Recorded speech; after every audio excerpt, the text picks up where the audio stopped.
everyone, and welcome back to another car rant. Finally, another video. I am here on screen and you are seeing me, so this is very exciting.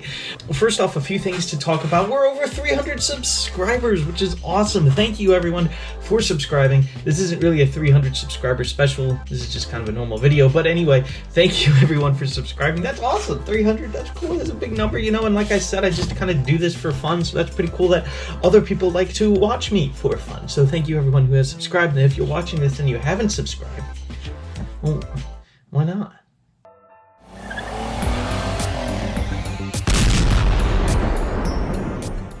So welcome back everyone to another car rant thingy. So I have been trying to come up with some topics. What's something I can talk about that other people will find interesting? It's not just me talking and nobody cares.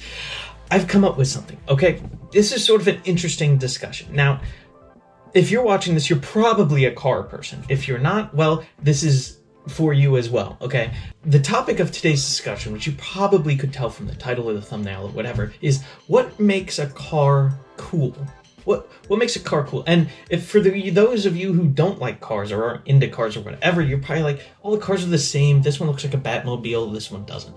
But there's more to it than that. There's a lot, right? It's like you're at a car show, okay? And you're in charge of letting cars in or kicking them out to go to the produce section, right? How do you know is this car show worthy or not, right? What makes a car cool? We're like, whoa, that's a cool car, okay? Now, there are some obvious things, there aren't some obvious things, and we're going to talk about it today. So let's get right into it. I, of course, have my book here, all about what makes a car cool. No, I'm just kidding. This is just my Pontiac Fiero service manual, which contains so much information in it that there's nothing useful to be found. But here's some things we're going to talk about, all right? I just got a list here, and we're going to talk through it and say, this is what makes a car special. This is what separates something super interesting from something that's not super interesting to a car enthusiast, according to me, okay? So let's get right into this now. We're going to start off with number one reason why a car is cool. Now, this may sound like a cop-out. It's the number one reason, okay? Are you ready?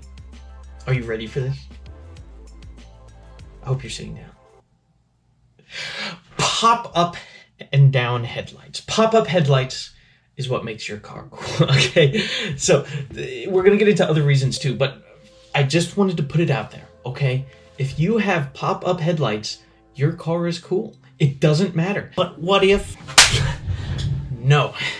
No what ifs. If your car has pop-up headlights, headlights that move, covers on your headlights, your car is cool. It just is. I don't even have to explain this one. It just is. If your car has pop-up headlights, the pop-up headlights themselves are so cool that the rest of the car is cool. I don't care if it's that one Volvo ever made with pop-up headlights or a Lamborghini Countach.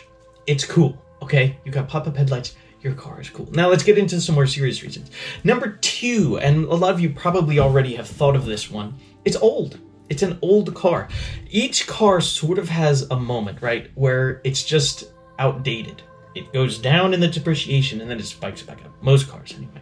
And there's a point at which it's the lowest point, but then it becomes so old that it's not outdated, it's retro, right? And then it comes way back up in the cool factor. Case in point, my Pontiac Fiero, I think this is a good example. When this car was new, it wasn't super popular, and then it kind of got outdated, right? It goes down, it's like, well, nobody wants a cassette player because CDs are here, right? We don't want that. There's plenty of other faster cars you can get. There's plenty of other better handling cars you can get. There's more spacious cars you can get. The Fiero isn't cool, it's just old, right? And it goes down.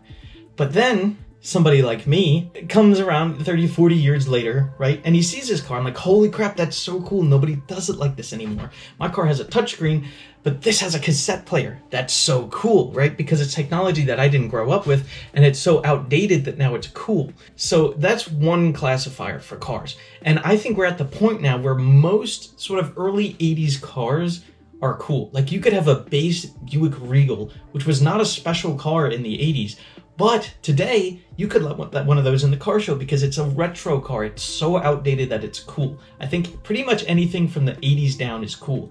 Some of the cars in the 90s, like the really normal cars, like a Ford Taurus or something. Like, that's not really cool yet. But maybe in like 10, 20 years, that'll be really cool because it's that outdated, right? So I think we got two things on the list here. Pop-up headlights. If you have pop-up headlights, you're cool. That's just the golden rule. Number two, you're past a certain threshold of aging. Those were big words, okay? It's retro now. It's cool because it's so outdated that it's not outdated. It's cool, right? It's a statement, which I think makes a car cool, right? You could let that in the car show because it's its age. Number three, I think, is something really cool that we don't often think of. It's unconventional. It's different. It breaks from the norm, right? That makes a car cool. Citroën, okay? A lot of people don't even know anything about Citroën. I don't really know that much either, except for their weird cars, because those are the cool ones, right? In the 80s and the 90s, well, really from like the 60s to the 90s, Citroën had sort of a flagship model, right? It started with the DS, I think it was the DS, and then it went forward with different sort of flagship cars. Now, these cars were so freaking weird that they're cool, right? You have hydro-pneumatic suspension. Nobody else has hydro-pneumatic suspension with adjustable ride height. That's so cool.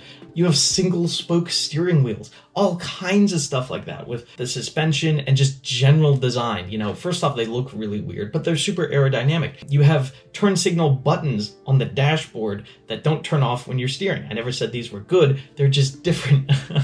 It has a whole bunch of things like that, where even if it wasn't now outdated to where it's cool, it would be cool because of the different tech features. Another good example comes from sort of mid-engine cars, right, in general. Pretty much every car you see, front engine, but unconventionally, these are mid-engine, and that makes them cool, which kind of extends to almost all supercars. But it's cooler the more unconventional it is. Case in point, Renault Clio V6, right? That came out in 2003. I don't think it's really old enough to be cool yet. Early 2000s cars are still kind of like, oh, those are just outdated. But the Renault Clio V6 has a V6 in the back. It's a hatchback with the back seats taken out and all the cargo space taken out for a V6 to be put in the back. It's a mid-engined hatchback. Totally impractical. Totally ruins the point of having a hatchback. But it's cool because it's different, all right? It makes no sense. It doesn't have to be better than a conventional car. It just has to be different. I don't know anything else about Renault, but I know about that because it's cool. It does things differently. And that, stretches to cars from any year. So, again, add it to our list. It does things differently. It does it weird. It's odd. It's different. It's cool, right? And number 4, I think kind of maybe a final point here. It's rare. It's difficult to find. Just because it's rare doesn't mean it's cool. There are some exceptions to that. There's a lot of people sometimes go to car shows, but they're totally normal car. But it's rare. Well, okay, you have like 1 of 200 cars in that color with that color combination. Your car's not special, it's just uglier than the rest. Because nobody else wanted that or else they would have optioned it, The color combinations and all that, it's not super special when it's a super common car. Like, if I have a Toyota minivan with an orange interior that came in bright green, it's going to be very rare. But it's not going to be cool, it's just going to be ugly. That doesn't count. One thing I was thinking about with this, more of, like, it's rare. Say you have a rare option on it, right? This is one of, like, 20 that came with a manual transmission for this car. That's rare, that's really cool. Or like, this is 1 of 5 in America in the highest trim you can get. That's really cool. Or like, this is a rare car that's been optioned with a wagon and a certain engine. That's cool. That's neat options, and that's different from what you see. It stands out, right? It's different from the norm, which is something I keep saying about this. So yeah, that's kind of a basic list of what makes a cool car. Do you have pop-up headlights? Then you're cool. Nothing else matters. Basically, to sum this up, what makes a cool car? It's different. It's different from your normal cars. Why are crossovers not cool? Because every other person in the world owns a crossover. You don't stand out. It's not special. It's just another car that other people have, right? Why are station wagons so cool right now? Because hardly anyone makes a wagon. And hardly any of them are sold. So that's cool because it stands out. It's different from everybody else. I wanted to talk about this in the current sense of Teslas, or more electric cars in general. Teslas, bear with me. I'm sorry, all you Tesla people out there. Teslas used to be pretty cool. okay? Because they were totally different from every other car on the road. Every other car was gas-powered. These have a totally different powertrain. That's cool. It's different, right? It's electric-powered. It's innovation. Today, however, you see Teslas all over the place. Like, they're extremely common, and now pretty much every major car manufacturer makes an electric car. Slowly, Teslas are becoming less and less cool as it becomes more and more common. Now, that's my opinion. People probably differ out there, but it's cool in the sense that it used to be rare, but slowly that's changing. You know, before long, we're going to have as many electric cars as gas-powered cars, and that's just going to keep going up. At that point, gas-powered cars would be even cooler, while electric cars are diminishing in coolness. Right? That's the reason the manual transmission recently is so popular, because you can't get it on anything. Nothing is a manual transmission, therefore it's cool. Huh? Did I break the system? I didn't break it. I figured it out. I'm a genius. Now, if I wanted to make a cool car, I know exactly how. Also, something funny to note, all of these things apply to my Pontiac Fiero. It has pop-up headlights. It does things unconventionally. It has a mid-engine design from an American car.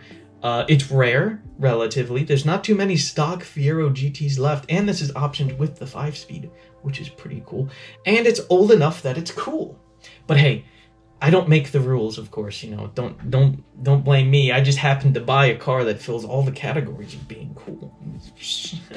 But anyway, that's kind of my thoughts and what I was thinking about. You know, I was thinking about it. What makes a car special where it comes into a car show, you're like, whoa, I want to go see that. It's for these reasons right here. If you have another reason that a car is cool, please let me know in the comments. I want to know. So there was one more thing I wanted to talk about with regards to cool cars, and that is speed, horsepower, right? Probably the first thing a lot of people think about when talking about cool cars. Why is it cool? Because it's fast. I have some interesting thoughts on this. Going fast is fun. Heck yeah. It's awesome. That's super cool. But same thing I mentioned with electric cars. I think it's slowly going down in coolness. Why? Because it's becoming more common. Every car is slowly becoming much faster, right? Especially probably because of electric cars. All electric cars. I mean, there's a new Chevy Blazer EV coming out, right? Totally normal crossover that's electric. It can do 0 to 60 in like under 4 seconds. Of course it can. Probably less than that. Because it's electric. Electric cars are just fast. And if you look at the supercar market, everything's fast. There's tons of cars that make over 1,000 horsepower, you know? Currently, speed is still cool. Okay, but you can have now crossovers that have 600 horsepower, SUVs that have 700 horsepower. I mean, everything is becoming fast. And electric cars are only accelerating that because every single one of them is fast. As it becomes more common, right, if you get your graph here, as the commonness goes up, the coolness goes down, okay? It's a linear problem.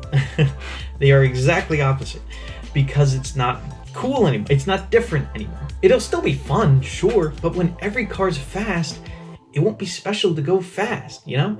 That's why I think these other things are more important to having a cool car, right? It can still be fast. It doesn't mean it's not cool if it's fast, but I think being fast alone no longer really that cool, especially with electric cars coming out. It's starting to decline. So that's something I just really quick wanted to note.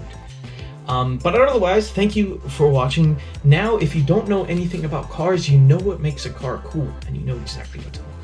So thank you everyone for watching, and I will see you later. Goodbye. Also, real quick, check out my podcast, All I'm Saying, found on Spotify, and now on Apple Music, featuring me, the local mechanic, and the host who likes burnt toast, Second Tim, who has been in a few videos as well. So thank you everyone for watching, and I will see you all later. Goodbye.